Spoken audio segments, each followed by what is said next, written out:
Ռոբերտ Քոչարյանի կալանավորման մասին, քանի որ ամենահրատապ թեման է այս պահին, թերևս ասուլիսի սկզբին անդրադառնանք այդ խնդրին։ Անկախ այն հանգամանքից, որ ես պարոն Քոչարյանի իշխանության տարիներին երկու անգամ եղել եմ քաղաքկալանավոր, բացարձակապես ուրախացած չեմ տեղի ունեցածից, ավելին տեղի ունեցածը համարում եմ քաղաքական հետապնդում և ուզում եմ հստակ արձանագրել,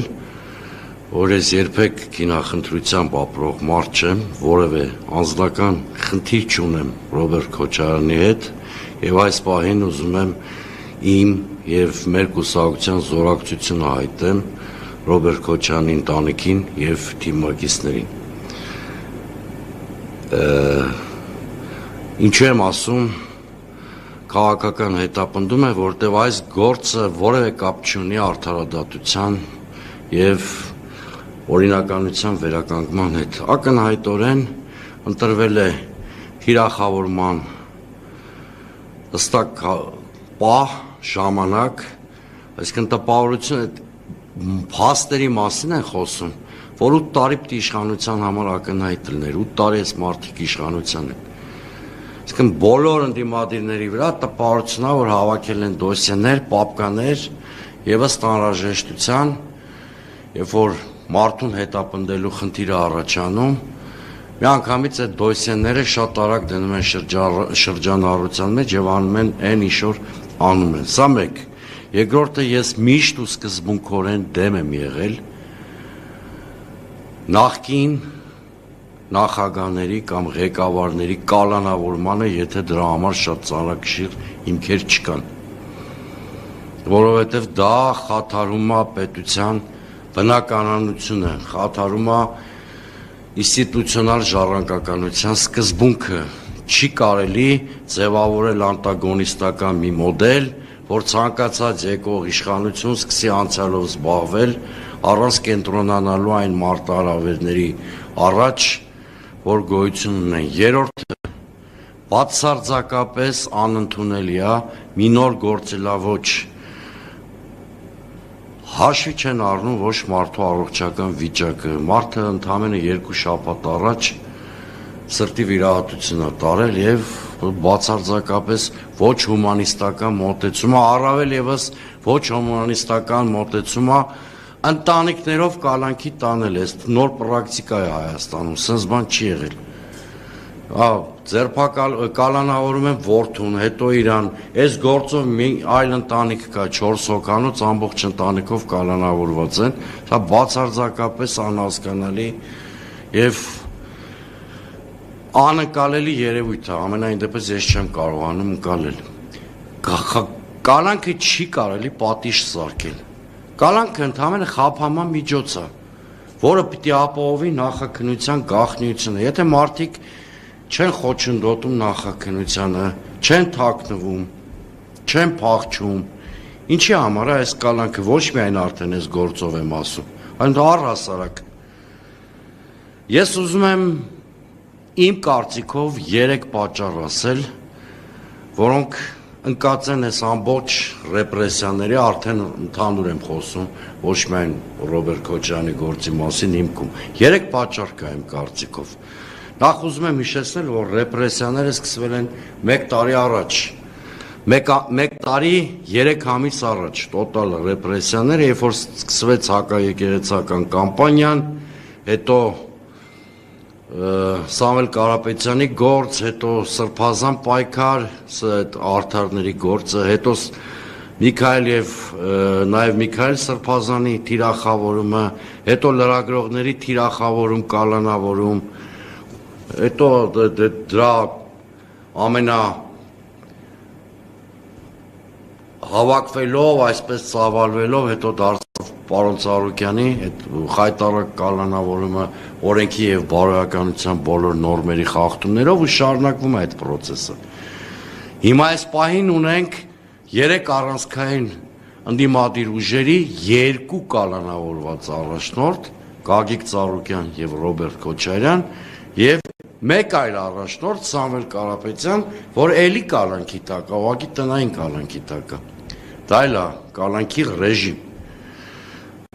Հնարավոր չի սա չհամարել քաղաքական մոտիվացիա ունեցող հետապնդում։ Հիմա իմ կարծիքով որոնք են այս ռեպրեսիաների 3 հիմնական պատճառները։ Արդյոք տեղի ունեցողը քաղաքական հաշվեհարդար է։ Իհարկե քաղաքական հաշվեհարդար է, որովհետև ակնհայտորեն թիրախավորվում են իշխանության հետ անհամաձայնություն հայտնող կամ իշխանության հայտ ներկայացնող քաղաքական գործիչները։ Ընդ որում քաղաքական հաշվեհարդար է կուլակաթափության, ունեզրկման վառ արտահայտված բաղադրիչներով։ Դե բոլոր դեպքերում մենք տեսնում ենք կապարակնքումներ, Ծառուկյանի մոտ այդ մասսայական բնույթ գրեց, մի 70 հասցեներում միանգամից մի 7-8 հազար աշխատակից միանգամից փողոցում հայտնվեց, հիմա ավելի փոքր մասշտաբի նույն բանը տեղի ունենում Ռոբերտ Քոչարյանի պարագայում այդ կապարակնքում են, իմիջիայլոց ինչ անում են, ասում են մենք սա անում ենք ժողովրդին վերադարձնելու, ժողովրդի բարեկեցությունը ապահովելու, թալանը հետ վերադարձնելու կարգախոսով, բայց ես մի օրինակ բերեմ։ Այն փուլում, երբ որ Արադ ցեմենտը պետական կառավարման տակ չէր, այսինքն մուլտիգրուպի կառավարման տակ էր, ցեմենտի 1 տոննան վաճառվում էր 40,000 դրամով։ Հիմա ցեմենտի 1 տոննան դարձել է 47,000 դրամ։ Ընդամենը մի ամիս է պետական կառավարման տակ ընկի։ Հիմա դուք ինքներդ դատեք, ասենք այս ով է թալանում։ Այդ ժողովրդին վերադարձնում են, ժողովրդի համար ավելի ծանր պայմաններով, ճիշտ ասած ես այդ ժողովրդին վերադարձ չեմ կարողանում պատկերացնել։ Երկրորդը, բայց արդյոք միայն քաղաքական հաշվեհարդարն է առաջնորդում Նիկոլ Փաշինյանը։ Ես կարծում եմ ոչ, կամ եթե միայն այդ մի պատճառը վերցնենք, դա շատ թերիկ կլինի։ Կա երկրորդ պատճառ։ Նիկոլ Փաշինյանը ունի արտաքին պարտավորություններ, որոնք առաջիկայում պիտի կատարի, ընդ որում այստեղ հատուկ ուզում եմ արձանագրել, որ ես այնքան մակերեսային պատկերացումներ չունեմ, որ կարծեմ, որ Նիկոլ Փաշինյանի արտաքին պարտավորությունները սահմանափակվում են միայն Ադրբեջանով կամ Թուրքիայով։ Նիկոլ Փաշինյանի իշխանության միջազգային դոնորները շատ ավելի ազդեցիկ ուժեր են, քան Ադրբեջանը եւ նույնիսկ Թուրքիան։ Ես ուզում եմ մեր ժողովուրդն էլ իմանա, ովքեր են այդ միջազգային դոնորները։ Ամերիկայի Միացյալ Նահանգներ, Եվրամիություն, Իսրայել, Մեծ Բրիտանիա, ահա այն շրջանակը երկրների, որոնց առջև Նիկոլ Փաշինյանը ունի արտաքին պարտավորություններ։ Ադրբեջանինը տեսանելի է։ Սահմանադրության փոփոխության պահանջ, անկլավների վերադարձ, բայց ոչ պակաս վտանգավոր է արևմտյան կենտրոնների թելադրանքով այն հակառուսական ստրիպտիզը, որին ականատես ենք։ Դա էլ ավելի մեծ փորձության եւ փորձանքի առաջ է կանգնեցնելու Հայաստանին եւ հայ ժողովրդին։ Ուրեմն Նիկոլ Փաշինյանը այս ռեպրեսիաներով փորձում է ստեղծել իր համար քաղաքական բարենպաստ միջավայր արտաքին պարտավորություններ կատարելու համար։ Այլ խոսքով դիմադրության կենտրոնները փոշիացնում է, որպիսի օրինակ պարլամենտում հնարավոր լինի լուծել այն 6 պակասող մանդատների հարցը։ Օրինակ եմ ասում։ Կամ եթե 6 մանդատների հարցը չի կարողանում լուծել, գլխատված ընդդիմության պարագայում չեմ բացառում, օրինակ 1 տարի հետո նոր արտահերթ ընտրությունների անցկացումը։ Տարբեր տարբերակներ կան, բայց որպիսի բարենպաստ միջավայր ստեղծվի արտաքին պարտավորությունները կատարելու համար պետք են այս ռեպրեսիաները, բայց նույնիսկ այս երկրորդ պատճառը ես ամբողջական չեմ համարում, բացատրելու համար այն ռեպրեսիաները, որ տեղի են ունենում։ Իմ կարծիքով կա երրորդ ավելի գլոբալ պատճառ,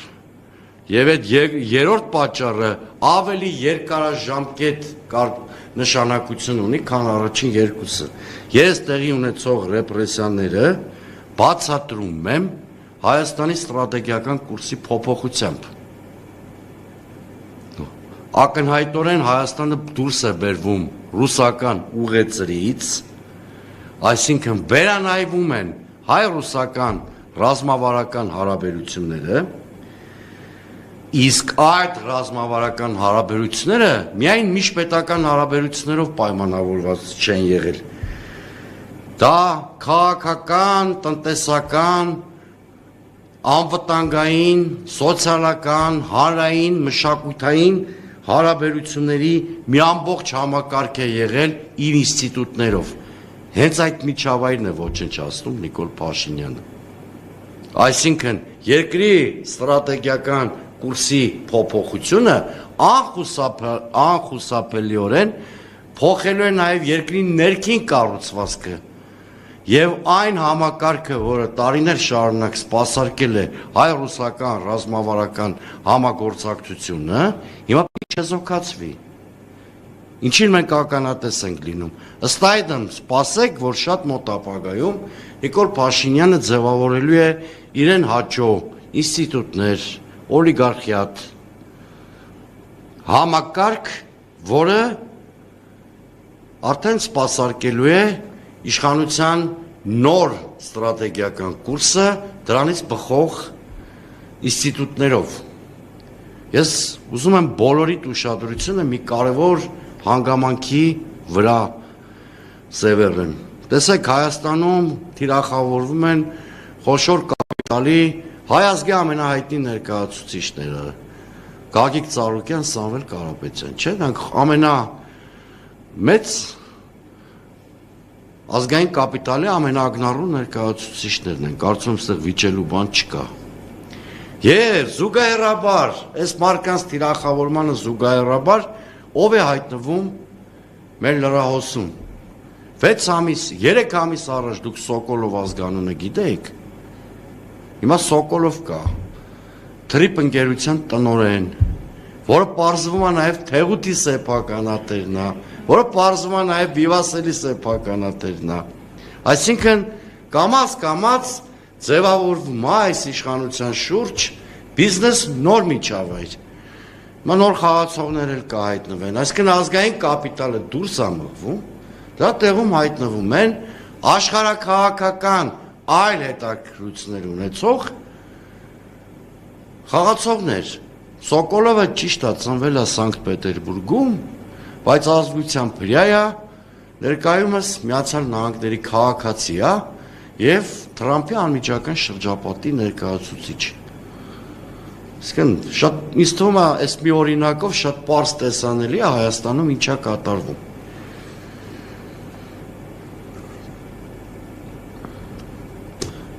Ես շատ անկեղծ կլինեմ ձեր հետ, բոլոր քաղբանտարկյալների համար իմ սիրտը ցավում է, բոլորին ապրումակցում եմ, բայց բոլոր քաղաքականավորների շարքում լինում են մարդիկ, որոնց հետ այլ կարգի մարդկային հարաբերություններ ես ունենում կամ քաղաքական պատմություն, դե բնականաբար ես եթե շատ անկեղծ լինեմ, ամենամեծ ցավ ու տառապանքը ապրում եմ Գագիկ Ծառուկյանի կալանավորման փաստով, որտեղ նրա հետ ինձ կապում են մարդկային հարաբերություններ, ընկերական հարաբերություններ, քաղաքական պատմությունը վերջո տարիների եւ բնականաբար ես իմ եւ մեր կուսակցության գերառաջնահերթություն համարում եմ Գագիկ Ծառուկյանի առնվազն խափանման միջոցի փոփոխությունը, որովհետեւ դա իսկապես իմ համար հիմա թիվ 1 քաղաքական առաջնահերթությունն է դա Ծառուկյանին պաշտպանելու պարագայում իմ համար շահեր կամ այլ բաներ չկան զուտ բարոյական մարդկային պարտավորությունն է եւ կարծում եմ շատ հասկանալի որովհետեւ առնվազն ես խիստ վիրավորված եմ զգացել այն կադրերից որ տեսել եմ ձերբակալության այն վերաբերմունքից որ 70-ամյա մարդու նկատմամբ դրսևորել են այդ բանձիտական վերաբերմունքից իրավապահ մարմինները այն անբարոյական վերաբերմունքից, որ անտեսվել է այն հանգամանքը, որ տանը գտնվում է 94-ամյա մայր, այս բոլոր հանգամանքները անշուշտ իմ համար բանական բացատրություն չունեն։ Ծառուկյանի նկատմամբ այս պատմությունը մաքուր քաղաքական հաշվեհարդարի պատմությունն է, ինչպես նոր նշում էի ընդհանրական, երբ որ խոսում էի, ու եռաշերտ։ Առաջին փուլում ես մի գաղտնիք բացեմ։ Մեր նախընտրական պայքարի առաջին օրը, ես կարծեմ կենտրոնի լրագրողը նույնիսկ ներկա է եղել։ Մեր նախընտրական պայքարի առաջին օրը, երբ որ մենք թիմային հավաք ենք անցկացրել, Գագիկ Ծառուկյանը որպես հանձնարարություն մեզ հրահանգել է նախընտրական արշավի ընթացքում մրցակիցներից որևէ մեկի ընտանիքի անդամին չտիրախավորել, նաև իշխանության։ Սա շատ խիստ է զգուշացվել եւ մենք շատ հավատարիմ ենք սկզբունքին, մասնակցում ենք ընտրական կամպանիային, բայց կամպանիայի երրորդ օրվանից մի մարդ մտավ Ծառուկյանի ընտանիք, այդպես էլ դուրս չեկավ։ Որդիներին թիրախավորեց, Ծառուկյանին թիրախավորեց, ընդ որում ամենա ոչ քաղաքական բառապաշարով, հա, մեղմ ձևակերպեմ։ Հետո սա առաջին փուլն էր, թիրախավորումներ, քրեական գործերի հարուցում եւ այլն։ Երկրորդ փուլում Հայաստանի էլեկտորալ պատմության մեջ եղավ աննախադեպ մի իրադարձություն։ Առաջին անգամ ես իմ կենսագրության մեջ լիքը այլանդակ ընտրություններ եմ տեսել։ Հայաստանի գրեթե բոլոր ընտրությունները այդպիսին են եղել։ Բայց որ բեսպրիձելով կարող են ինչ-որ կուսակցության չնայած անցողիկության շեմը հաղթարելուն ասել, որ դու խորհրդանում ներկայացված չես, այդ կներեք նույնիսկ իմ ֆանտազիան չէր երիքում, տես բան պատկերացնել, դա առհամարանք չէր մեր ընտրաթիմի հանդեպ, դա առհամարանք էր Հայաստանի Հանրապետության 60,000 քաղաքացիների քվեի հանդեպ։ Եվ երրորդ փուլը արդեն բուն հարձակումներ Ծառուկյանի եւ նրա բիզնեսների վրա։ Հիմա դուք գիտեք, որ մոտ ապագայում ավելի ստույգ նոյեմբերի 25-ին լրանում է պարոն Ծառուկյանի 70-ամյա տարեդարձը։ Եվ ես հիմա խնդիրը քաղաքական գնահատականներ շատ եմ տվել, ամենասուր գնահատականներն եմ տվել։ Հիմա խնդիրը ես ուզում եմ մի քիչ բարոյական հարթության մեջ դիտարկենք։ Եթե իշխանության խնդիրը իրավական ինչ-որ հարցեր պարզելն է, արդարադատության հաստատումն է, ես իշխանությանը հորդորում եմ ապացուցել դա։ Փոխեք մարդու խափանման միջոցը։ Շարունակեք քննությունը, փոխեք մարդու խափանման միջոցը։ Դարեք հանրային համերաշխության միջավայրում, դուք ունեք բացառիկ շանս դա անելու։ Փոխեք բոլորիս, համոզեք, որ ձեր խնդիրը մարդուն ունես զրկելը, բարոյապես նվաստացնելը չի, ձեր խնդիրը քաղաքական այլակարծությունը ճնշելը չի։ Ես ասում եմ, ես իմ մտքի մեջ ունեմ ճանապարհային քարտեզ, ինչպես հասնել քաղաքականավորների, մասնավորապես պարոն Ծառուկյանի խափանման միջոցի փոփոխությանը։ Դրա համար երկու ճանապարհ կա, նոր հեծանիվ չեմ օրինում։ Մեկը քաղաքական դիմադրությունն է, մեկը իշխանությանը այսպիսի մեսիջներ ուղարկելն է, ոնց որ հիմա ես ուղարկեցի։ Իշխանությունը կարող է ամեն ինչ լուծել քաղաքական դիալոգի մակարդակում, ապացուցեք, որ դուք քինախնդրությամբ, հաշվեհարդարով չեք առաջնորդվում։ Ես մտադիր եմ ամեն շաբաթ, ասուլիս չէ, թեմատիկ միջոցառումներ կազմակերպել, որտեղ կներկայացվեն թե Գագիկ Ծառուկյանի, թե այլ քաղաքականավորների մասին քննարկումներ կանենք, իրավապաշտպաններ կմասնակցեն հասարակության ներկայացուցիչներ։ Իշխանությանը Եթե իշխանությունը չգնա հանրային համերաշխության ճանապարհով եւ այդ խնդիրը չլուծի, ուրեմն քաղաքական դիմադրությունը անխուսափելի է լինելու։ Այն ժամանակ թող իշխանությունը չզարմանա, որ այս կոչերից հետո մարդիկ ասենք դիմեն քաղաքական պայքարի ավելի ծայրահեղ միջոցների, նստածույց, հացադուլ։ Բանը կարող հասնի դրան էլ։ Եթե ասենք այսօր ժողովրդը ապաթիայի մեջ է, զանգվածային հանրահավաքներ ցույցեր կազմակերպվել չեն կարող է, չէ՞, ինչ-որ մեկը իր առողջությունը վտանգելու հաշվին օրինակ հացադուլ անի կամ մի քանիսը։ Եվ այդպիսով ասենք քաղաքական կյանքի էսկալացիա լինի։ Ես խոսեցի երկու տարբերակի մասին։ Ես իհարկե լավատես չեմ, ես ռոմանտիկ չեմ, բայց մասնավոր զրույցներում ես իշխանության ներկայացուցիչների եմ այս մեսիջը փոխացել։ Ասել եմ գնացեք հանրային համերաշխության ճանապարհով։ Չնայած ձեր արած բազմաթիվ այլանդակություններին չեք կանի այդ, ստիպված կլինենք քաղաքական պայքարի ավելի կոշտ ճանապարհով հետապնդել այդ խնդիրը։ Դեւ իմ համար արժանապատվության խնդիր է։ Ծառուկյանը իր 70-ամյա տարեդարձը բանտում չպիտի դիմավորի։ Իմ համար դա ոնց ուզում եք հասկացեք, անձնական արժանապատվության խնդիր է, բարոյական խնդիր է, քաղաքական խնդիր է, բազմաթիվ այլ հարթությունների վրա է խնդիր։ Կալանքը երբեք չի կարելի համարել պատիժ։ Քաղաքական հարցերի պարզման տեղը կալանավայրը չի։ Ոնց քաղաքական հաշվեհարդարով այս մարդիկ կալանավորվել են, այնպես էլ քաղաքական լուծումներով պիտի հայտնվեն դրսում։ Խնդրեմ իրավական խնդիրներ կա, քննությունը թող շարունակեն։ Ոչ մեկ չի ասում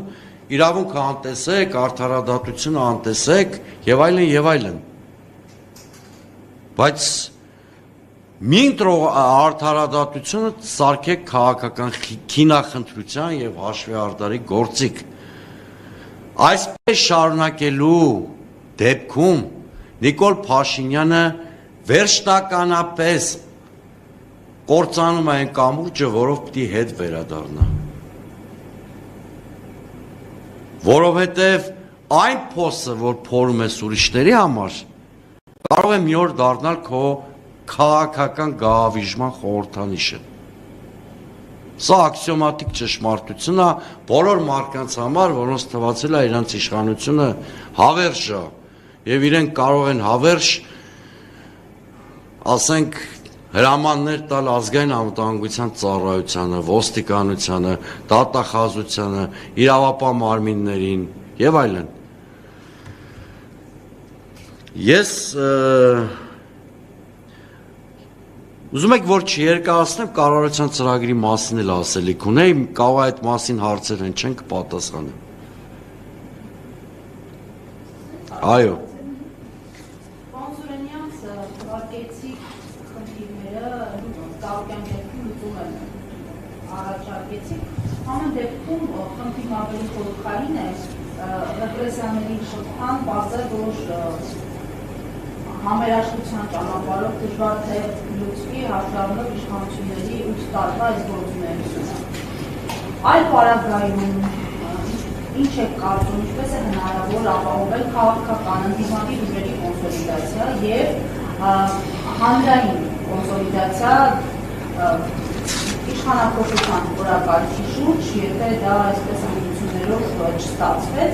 ու երկրորդ հարցը կառավարության ծրագրին է վերաբերվում տեսանք բավական աղմկահարույց թեզերում, իշխանությունը չի թաքցնում նպատակները, էլի հարց է առաջանում, դեպքում ինչ է անում ընդդիմությունը եւ ի վիճակի միայն խորհրդարանական գործիքակազմով պայքարել է ունեցողի կազմում։ Շնորհակալություն, նախ առաջին հարց։ Ես միամիտ չեմ, որ կարծեմ Նիկոլ Փաշինյանը Մայր Թերեզա է դառնալու եւ այս իմ առաջարկած ճանապարհներից հատկապես հանրային համերաշխությունն է։ ընտրելու։ Ինչի ես խոսեցի հանրային համերաշխության մասին։ Այստեղ բոլորը մեր ընտրարշավը լուսաբանած մարդիկ եք։ Գիտեք, որ մեր 3 առաջնահերթություններից մեկը մեր ընտրաթիմի եղել է հանրային համերաշխության միջավայրի ձևավորումը։ Ես մեր նախընտրական բաներից մեկը հիշեցրեցի, գլխավոր առանցքային կետերից մեկը։ Եվ նաև ասեցի իշխանությունը ինչ հնարավորություն ունի։ Բնականաբար ես գիտեմ, որ ինձանից մի ժամ առաջ խոսել է Նիկոլ Փաշինյան, էլի բոլորից ունը զրկելուց եւ այլն, եւ հետեւաբար ես իլյուզիա չունեմ։ Եվ բայց քաղաքականավորների խնդիրը չի կարող չլուծվել։ Այսինքն, եթե ինչ-որ ողջամիտ ժամկետ կա, չէ, որ մարդիկ սպառում են ամբողջական հավատը արդարադատության դատարանների նկատմամբ, դրանից հետո ասեցի, որ գալու է քաղաքական ավելի կոշտ գործողությունների ժամանակը։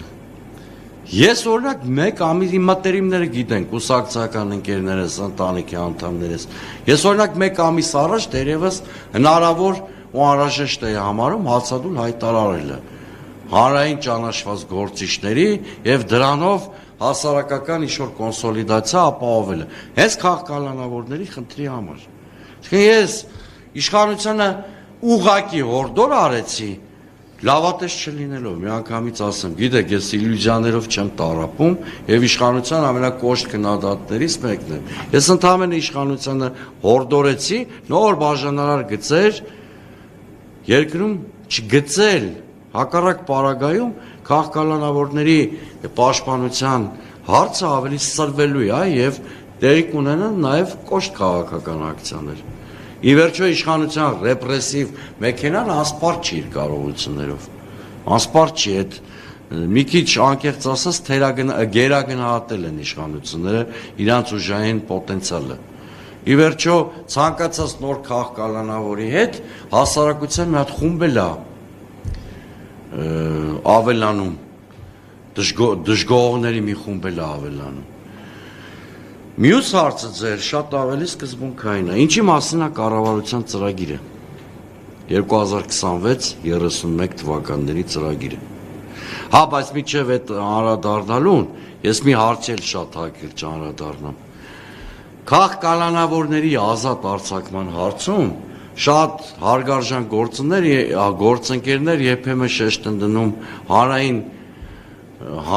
ինչ-որ շարժումների կամ իրավապաշտպան շարժումների, դրանք չեն աշխատելու։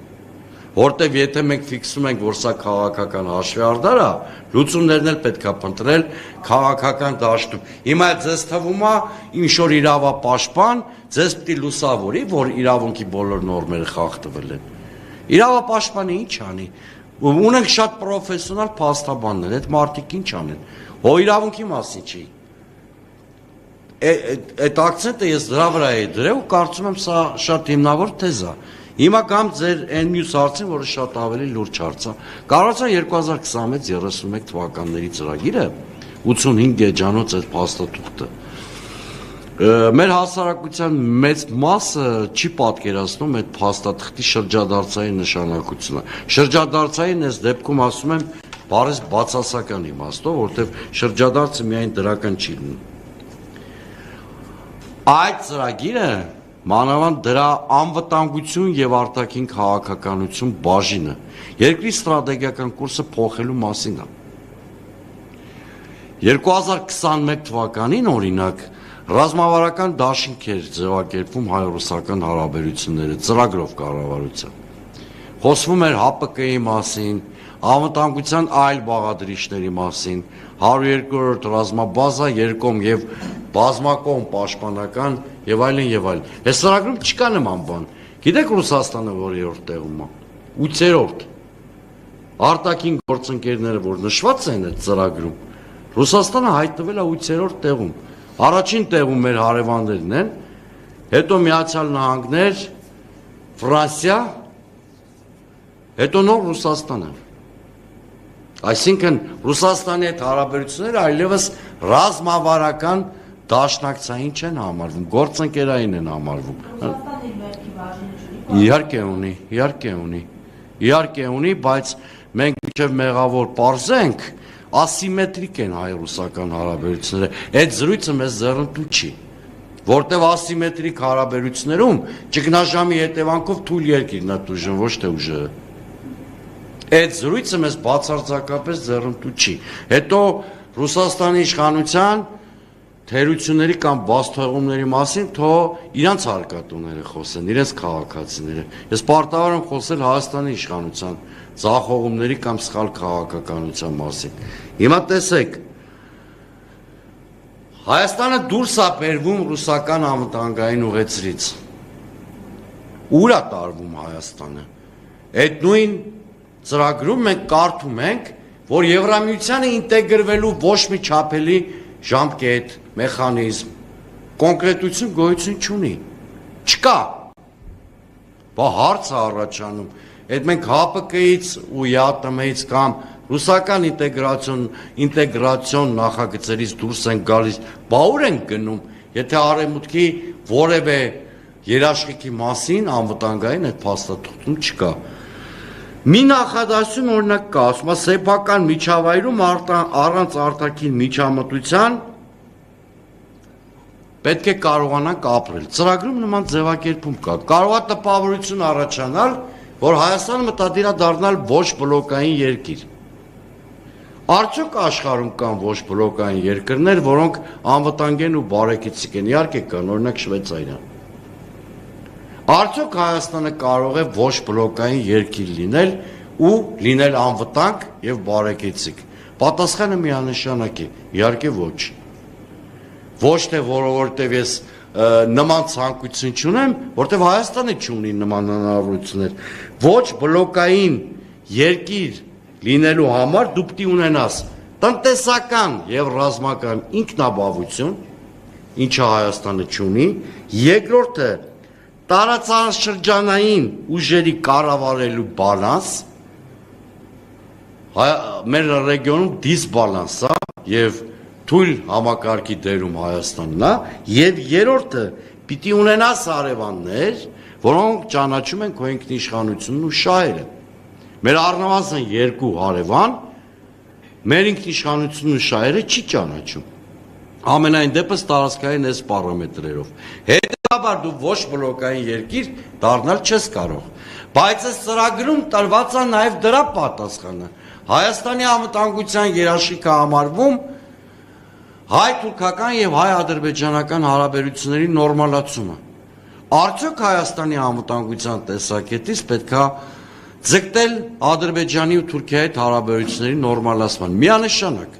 Բայց արդյոք այդ հարաբերությունների նորմալացումը բերելու է անվտանգության ապահովման։ Ստեղ էլ է պատասխանը շատ պարզ։ Որպեսզի խաղաղությունը դա ինչ որ ես հիմա ասում եմ քաղաքագիտական ճշմարտություններ է։ Որպեսզի խաղաղությունը կարողանա անվտանգության երաշխիք լինել, պիտի բխի ուժային բալանսից։ Այլ կերպ խաղաղությունը չի կարող անվտանգության երաշխիք լինի։ Արդյոք ուժային բալանս կա Հայաստանի եւ Ադրբեջանի միջեւ։ Ոչ, ուժային դիսբալանսը ցնցուն է արտահայտված 1-4-ի կամ 5-ի հարաբերակցությամբ։ Որպեսզի խաղաղությունը անվտանգության երաշխիք լինի, հարևան բոլոր երկրները անվերապահորեն քո տարածքային ամբողջականությունը, ինքնիշխանությունը պիտի ճանաչեն եւ քո հարևանների հետ պիտի ձևավորած լինես շահերի եւ պարտականությունների ընդհանուր համակարգ։ Հայ-ադրբեջանական հարաբերություններում նման էլեմենտ ընդհանրապես գոյություն չունի։ Այսինքն Նիկոլ Փաշինյանը անվտանգություն է փնտրում այն երկրների հետ հարաբերություններում, որոնցից Հայաստանը պիտի պաշտպանվի այլ կենտրոններից անվտանգության երաշխիքներ ստանալով։ Սա ուղղակի պարադոքս է, մարզմ է։ Ալիևը մեզ պարտադրում է խաղաղության վերսալյան մոդելը։ Դա այն մոդելն է, որ առաջին աշխարհամարտից հետո հաղթող երկրները պարտադրեցին Գերմանիային։ Այդ պարագայում քեզ անվտանգության երաշխիքներ են պետք Ալիևի առավելապաշտությունից պաշտպանվելու համար, ոչ թե հակառակը։ Հետևաբար, այս ռուսական ուղեցրից դուրս գալով Հայաստանը հայտնվում է թուրքական ինտեգրացիայի կրտսեր անդամի կարգավիճակում։ Մենք մաս ենք կազմելու թուրքական ինտեգրացիոն ծրագրերին։ Ես չգիտեմ դրա անունը ինչ կլինի։ Դա կարա 3 գումարած 3-ի մեջ դրսևորվի, կարա այլ կերպ դրսևորվի։ Հայաստանը թուրքական աշխարհի կրտսեր գործընկերոջ կարգավիճակ է ձեռք բերելու, բնականաբար կորցնելով իր քաղաքական եւ քաղաքակրթական ինքնությունը։ Նիկոլ Փաշինյանի ասած 4-րդ հանրապետությունն էլ արտաքին պարտադրանքների հետևանքով ձևավորված սուբյեկտ ընդամենը։ Դա որևէ կապ չունի մեր ազգային պետական օրակարգի հետ։ Հիմա դուք ասում եք Ռուսաստանը մեղավոր է, թե չէ։ Եթե ես մի ամբողջ ասուլիս նվիրեմ Ռուսաստանի սխալներին, ժամանակը չի երիքի։ Բայց մենք ինչ ենք հիմա անում։ Մենք ռուսական անկատար անվտանգային համակարգը համեմատում ենք ոչ թե դրա չգոյության հետ, այլ իդեալական ինչ-որ անվտանգային համակարգի հետ, որը բնության մեջ գոյություն չունի։ Օրինակ դուք ինչ գիտեք, որ ռուսական բազան Հայաստանում չլինի, Հայաստանի անվտանգային համակարգը ինչպիսի մեծ ռիսկերի առաջ կկանգնի։ Ես վստահ եմ, որ կանգնելու է։ Ես վստահ եմ, որ լավ կամ վատ, թերի կամ կիսատ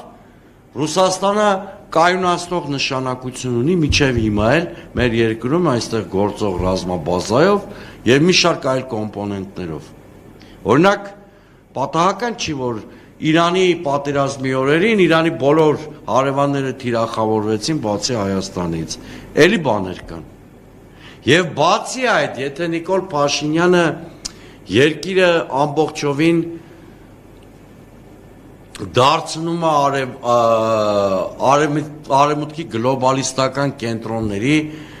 եւ թուրք-ադրբեջանական տանդեմի ֆորպոստ, արդյոք մենք խնդիրներ չենք ունենալու Իրան Իսլամական Հանրապետության հետ։ Շատ լուրջ խնդիրներ ենք ունենալու։ Շատ լուրջ։ Մեր հասարակության մեծ մասը չգիտի ու պարտավոր չի իմանալ 1828 թվականի Թուրքմենչայի պայմանագրի մասին, որի երկրորդ կետով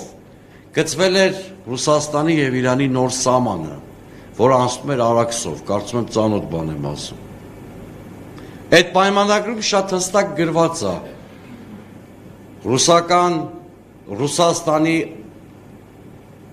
Արաքսի այս ափից, մեր ափից հեռանալու դեպքում ով է զբաղեցնելու այդ տեղը։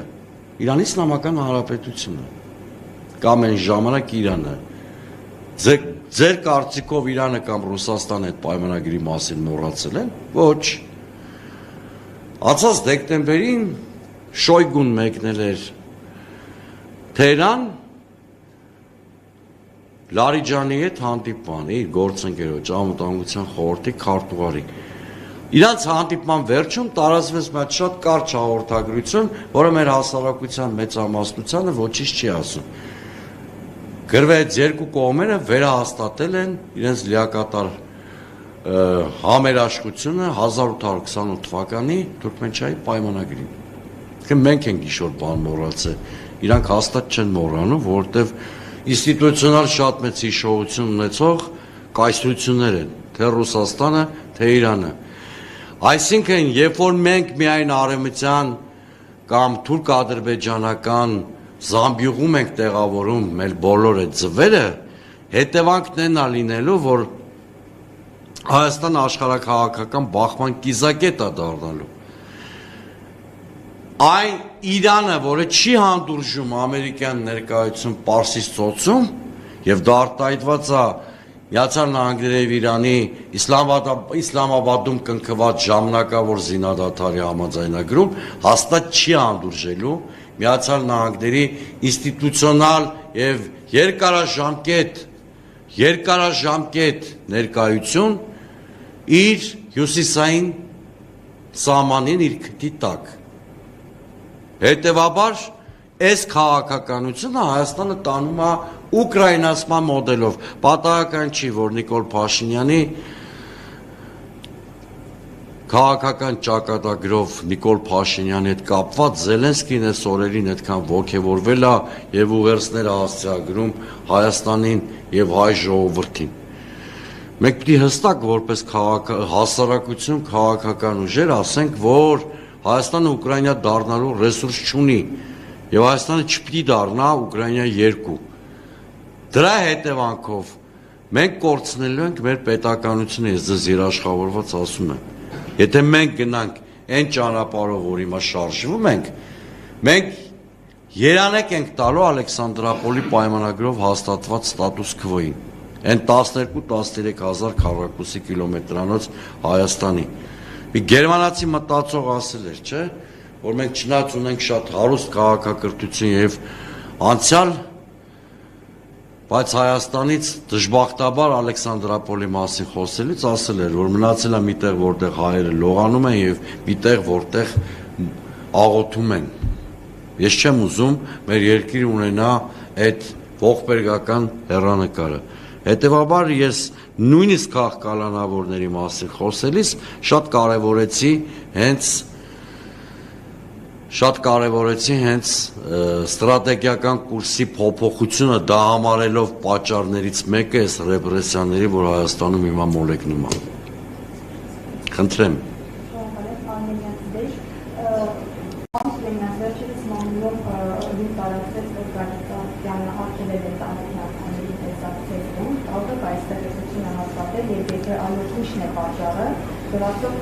Թիմի անդամների հետ ևս տեսակցություններ չկան։ Երկրորդ հարցս Իրանական հայտարարել է, որ Դավիթ Ծառուկյանի հարցը գործը իր տեսադաշտում է գտնվում, Բարգավաճ Հայաստանի համար տեսարանը փոխանցել։ Ինչ այս պահը ինչ արձագանք կա իրանական կողմից եւ վերջին հարցս Դավիթ Ծառուկյանի հերթականություններից եւ ընկերությունների կապարագանությունից հետո ինչպես է գնահատում հայ գործարար համայնքի արձագանքը եւ ինչով է դա պայմանավորվում։ Առաջին հարցը Գագիկ Ծառուկյանին քննչական մարմնի կողմից եւ դատանի որոշմամբ թույլատրված է տեսակցել միայն անմիջական հարազատների մեջ հետ, որի մեջ մտնում է միայն ընտանիքը, այսինքն ծնողներ, երեխաներ, կին, այդ շրջանակով է պարփակում։ Ես 2004 թվականին նույն մեկուսարանում կալանք եմ անցկացրել։ Էլի թույլատրված էր տեսակցություն միայն ընտանիքի անդամների հետ, ես էլ եմ մերժել այդ հնարավորությունը, որտեվ ցանկացած ընտանիքասեր եւ արժանապատիվ հայ տղամարդ չի ուզում իր մերձավոր հարազատներին տեսնել այնպիսի գորշ միջավայրում, ինչպիսին ածը շենքների մեկուսարանում։ Այդ հոգեբանական ստրես է պատճառում ընտանիքի անդամներին, հավատացեք, ոչ մի լավ տպավորություններով իրենք չեն հեռանալու։ Ստրեսի պատճառ կարա դառնա այդ հարազատների մոտ։ Առանց էլ այդ մարդիկ ստրեսի մեջ են, չէ՞։ Տառապանք են ապրում իրենց մերձավորի անազատության փաստով։ Թշնամուս չեմ ցանկանում այդ մեկուսարանի ուղեկցող միջավայրը տեսնել, դա հաճելի տեղ չի, որ կալանավորը ուզենա այնտեղ տեսակցել իր հարազատներին։ Այդ տեսակցությունն էլ մի քիչ հարաբերական հասկացություն է, որովհետև մի սենյակ է, որտեղ տեսակցում ես փաստաբանիդ կամ մերձավորիդ հետ, ազգային անվտանգության ծառայության կամ քրեակատարողական ծառայության աշխատակցի ներկայությամբ։ Իսկ այնքան էլ այդ ձեր պատկերացրած տեսակցությունը չի։ Թիմի այլ անդամների կամ ընտանիքից դուրս շրջանակի այդ տեսակցությունը արգելված է, փակ է, նման հնարավորություն չկա։ Սա մեկ։ Երկրորդը Իրանի հետ կապված։ Գիտեք, ես չեմ ուզենա այս տեղի ունեցածը պրոյեկցենք հայ-իրանական հարաբերությունների հետ։ Խարդախներ բոլոր երկրներում կան։ Հայաստանում էլ կան, Իրանում էլ կան, Միացյալ Նահանգներում էլ կան։ Ես Իրանի Իսլամական Հանրապետության բարեկամ ժողովրդի հետ շփվելու առիթ ունեցել եմ։ 2 անգամ Իրանի Իսլամական Հանրապետությունում եղել եմ, հրաշալի ժողովուրդ, հա, եւ մի երկու մարդու խարդախության պատմությունը մենք որևէ կերպ չենք տարածում հայ-իրանական հարաբերությունների վրա, առավել ևս, որ Իրանի Իսլամական Հանրապետության հարգարժան դեսպանը շատ բալանսավորված եւ adekvat պատասխաններ ա տվել պարոն Ծառուկյանի գործին եւ վստահ եմ, որ Իրանի Իսլամական Հանրապետության բարեկամ ժողովուրդն ու այդ երկրի ղեկավարությունը հաստատ ուրախացած չէ այն փաստով, որ պարոն Ծառուկյանը ճաղերի հետևում ասել, վստահ կարող եք լինել, մնացածը շատ նուրբ հարցեր են, ես չէի ուզենա հրապարակային ֆորմատով շատ քննարկել։ Ես ուղղակի վստահ եղեք, որ ես այդ գործի որոշ մանրամասներից տեղյակ եմ։ Այս պատմության մեջ ժողովրդական լեզվով ասեմ, պարոն Ծառուկյանն է գծված 14 միլիոն իրան փող են գցել, ժողովրդական լեզվով եմ ասում, որ պարզ լինի։ Եվ այդ մի տարվա, երկու տարվա խնդիր չի։ Հիմա Իրանի Իսլամական Հանրապետության արդարադատության մարմինները այս գործը քննել են եւ պարտավորեցրել են իրենց քաղաքացիների պարտքը վերադարձնել պարոն Ծառուկյանին, կարծեմ 2024 թվականի որոշման մասին եմ ասում։ Բայց ինչպես վարվեց Հայաստանի իշխանությունը, որի գործընկերը դարձան Իրանի Իսլամական Հանրապետության երկու խարդախ քաղաքացի, չեմ ուզում մեկնաբանել։ Հիմա սա քաղաքական հաշվի արդար է։ Ինչ վերաբերում է գործարար միջավայրին։ Ես ասում եմ, արժեք արդյունք ստեղծող, գիտեք, երբ որ Գագիկ Ծառուկյանի մասին խոսում ենք, միայն քաղաքական կոմպոնենտի մասին եկեք չվրա եկեք չկենտրոնանանք։ Մարդ է, որ տասնամյակներով արժեք է ստեղծել, արդյունք, աշխատատեղեր, տնտեսական ենթակառուցվածքներ, հրաշալի մարզական ինֆրաստրուկտուրա, նաև սպորտի արդյունավետ կառավարում։ Հիմա ամեն բան չի ասվել, ինքն էլ թույլ չի տվել, որ շատ բաներ ասվի։ Իր շրջապատի բազմաթիվ մարդկանց նեղին էլ ասե, ուրախությանն էլ ասե եւ այլն։ Հիմա ես չեմ ուզում շատ մանրամասնիշոր բաներ ասեմ։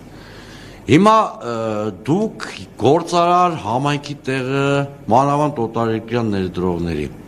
ինչպես կվարվեք, եթե տեսնում եք, որ մի երկրում բանդիտական ռեյդ հիշեցնող գործողության բիզնես է խլվում։ Այդ երկրում դուք ներդրում չեք անի։ Հաստատ չեք անի, որովհետև եթե մի մարդու տրամադրություններից կամ կմահաճույքից է կախված, այս բիզնեսը այս մարդունն է, թե այս մարդունը չի։ Հեցի Արադ ցեմենտի եւ կոնյակի գործանի պատմությունից հետո Հայաստանում ներդրումներ չեն լինելու արտերկրի։ Ուղղակի չեն լինելու։ Ես մի արգենտինացի գործարարի գիտեմ ծագումով հայ, որ ներդրում էր մտադիր Հայաստանում անել, այս պատմություններից հետո մարդու մտքում գալիս է միայն հնարավորինս շուտ տոմս առնել Հայաստանից հեռանալ։ Հավատացնում եմ, որովհետև փողը կայունություն է սիրում։ Ներդրումը սիրում է կայունություն։ Ներդրումը սիրում է ինստիտուցիոնալ պաշտպանվածություն։ Սահմանադրական, օրենսդրական մեխանիզմերի ձևով։ Եթե դրանք չկան, դրա փոխարեն կա մի մարդ, որը համ դատախազն է գլխավոր երկրի, համ գլխավոր գինեկոլոգն է, համ գլխավոր դրամատուրգն է, համ ամեն ինչն է, ինչ գլխավոր գիտեք էդ է։ Ասենք, դուք ինչ եք կարծում, ինչ եմ ասում գլխավոր գինեկոլոգ, եթե կատակով ասեցի, որտև են որ բացատրում էր ազգային ժողովի ամբիոնից 10 րոպեում, որ երեխան կարող է ծնվել միայն սեռական հարաբերությունների հետևանքով, որ կաթողիկոսի մասին էր խոսում, դրա համար ուղղակի։ Մի հատ ներկայացման էլ գնացել էր, դերասաններին ասում են լավ չեք խաղում, չէ՞։ Հիշում եք, Զայրանի ստեղծագործություններից մեկն էր, չէ՞ կարծեմ։ Ասում էր լավ չեք խաղում, բան սենց պիտի խաղալ։ Այդ ձեր արածի մեջ ասում էր իրական Հայաստանից ոչ մի բան չկա։ Խեղճ Զայրանը ինչ իմանար, որ հետո իրական Հայաստանը քանդելու ես, անուն տնես իրական Հայաստան։ Մի խոսքով, այսինքն բանը էսա վիճակը, գործարար ներդրումային միջավայրը ոչնչացված է, բայց դուք մենակ այդ պրոբլեմի մասին մի խոսած, տեսեք, այդ սեփականությունները, որ խլվել է, պիտի հատուցում չէ տրվի, ասենք, եթե կարողանա խլել, միջազգային արբիտրաժներով բանով հատուցում չէ պիտի լինի, հեցի մասով էլ, հարացեմենտի մասով էլ, կոնյակի գործանի, ում վրա են գնելու այդ բեռը, հարկատուների, նաև այդ երկաթուղու պատմությունը Ռուսաստանի, հարկատուների վրա է, իսկ եթե ասենք հարկատուների վրա ընկնի, հեծը ոնց պիտի անի, որ աշխատի, հոսանքի գինը պիտի բարձրացնի, որ կարողանա այդ ծախսերի տակից դուրս գալ, նոր ցեմենտի գործանի պատմությունը ինձ ուր չբերեցի, ասում եմ մեկ ամիս առաջ մի տոննա ցեմենտը 40,000 դրամ էր, մուլտիգրուպի կառավարման ներքո, հիմա դարել է 47,000, Էդ էլ իրանց պետական կառավարման մի ամսվա մեջ քանի տոկոս է անում, մոտ 20%-ի թանկացում է, չէ 20 չէ լավ, մոտ չասած 20 թանկացում է, հիմա ուզում եմ ասեմ բոլոր դեպքերում տուժելու են ոչ միայն ներդրումային միջավայրը, այլ հասարակությունը, որը սկսելու է ավել հարկեր վճարել, որ Նիկոլ Փաշինյանի արկածախնդրության հետևանքների համար պետությունը վճարի, ու ռիսկեր առաջանալու բնականաբար, դրա համար ինձ թվում է այստեղ պատասխանը ակնհայտ է, հետո տեսեք շատ վատ ազդանշան կա, ազգային կապիտալի 3 ներկայացուցիչ բանտում են, ավելի շուտ մեկը տնային կալանքի տակ է, Սամվել Կարապետյանը մյուսը բանտում է, Երևանյան Գագիկ Ծառուկյանը, Ռուբեն Վարդանյանը Բաքվի բանտում է,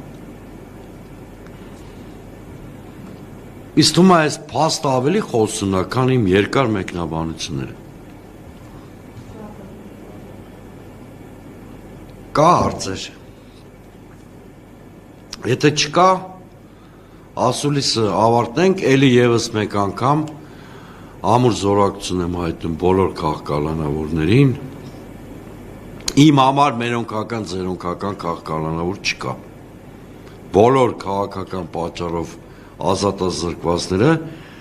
ասուլիսի սկզբում ասեցի, նույնիսկ այն մարդիկ, որոնց այդ ժամանակին ունեցել եմ քաղաքական պրոբլեմներ, ես այդ բոլոր քաղաքական պրոբլեմները մի կողմ եմ դնում, ու չկան Ռոբերտ Քոչյանի կամ Սերժ Սարգսյանի ժամանակ կամ Լևոն Տեր-Պետրոսյանի քաղաքական, ներքաղաքական հակասությունները եղել են տան մեջի կռիվ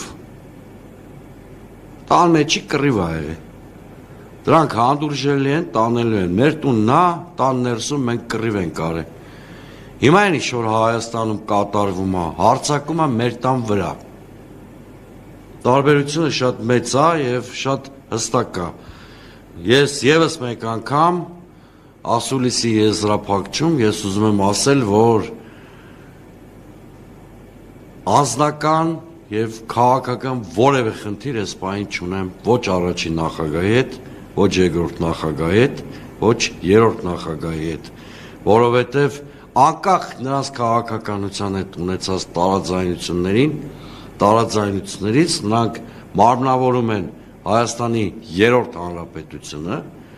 որը իր բոլոր թերություններով հանդերձ եղել է սեպտեմբերի 21-ի մեր պատկերացումների և երազանքների մարմնացումը և այս պարագայում ամենակարևոր խնդիրը, որ մենք բոլորս մեր հարգելի լրատվամիջոցների աջակցությամբ պիտի կարողանանք լուծել քաղբանտարկյալների օր առաջ ազատ արձակումն է, շնորհակալ եմ